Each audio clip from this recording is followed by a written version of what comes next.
They already know what you're looking at on the internet, right? They already know where your phone is moving. Now they know what your heart rate is, your pulse is.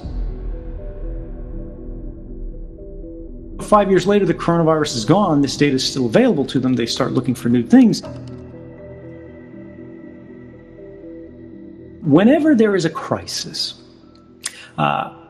rationality exits the room.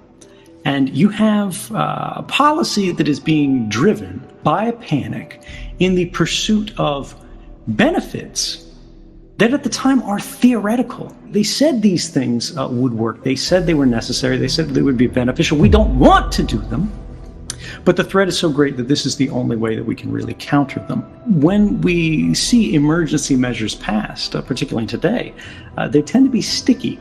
The emergency tends to be expanded. Then the authorities become comfortable. They start to like it. And the original emergency passes. Coronavirus is gone. It's no longer a big thing. They find new applications, new uses for this new power they gained.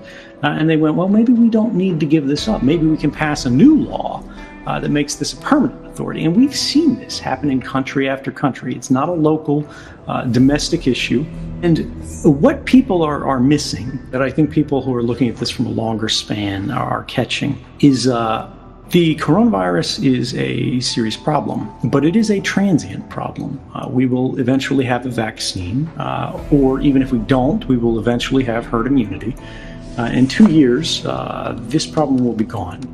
But the consequences of the decision that we make now are permanent. What we have is a transition from government that's looking at us from the outside in mass surveillance. They used to be looking at your phone, right, and they wanted to know what you were clicking on, right? They want to know what you were reading, what you're buying, this kind of associated information. But now when we get into this health context, they want to know, are you ill? They want to know your physical state. They want to know what's happening under your skin. If we permit to say, look, we can track every cell phone of every person everywhere all the time.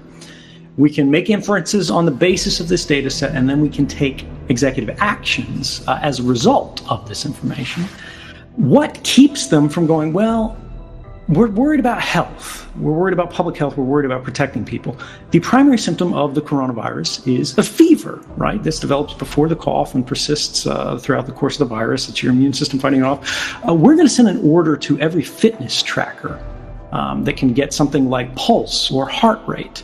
And we're going to start demanding access to this kind of activity. And now we're going to go, well, these people have elevated pulses. And now, 5 years later, the coronavirus is gone. This data is still available to them. They start looking for new things. They already know what you're looking at on the internet, right? They already know where your phone is moving. Now they know what your heart rate is, your pulse is.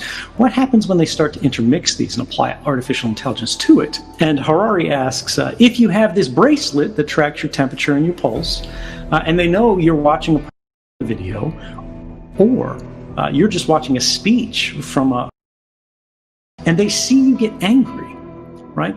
Because emotions really are biological processes. These are products that have measurable states associated with them by sensors.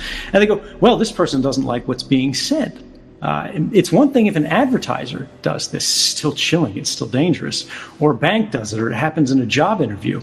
But what happens when you have built, over the course of a generation, the architecture of...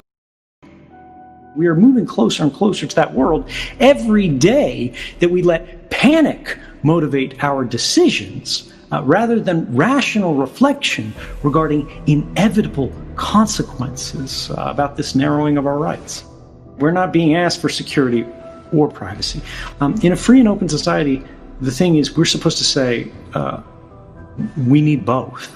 And this is derived from the protection of rights. If we begin destroying rights, sacrificing rights in order to improve things, we're actually making things worse.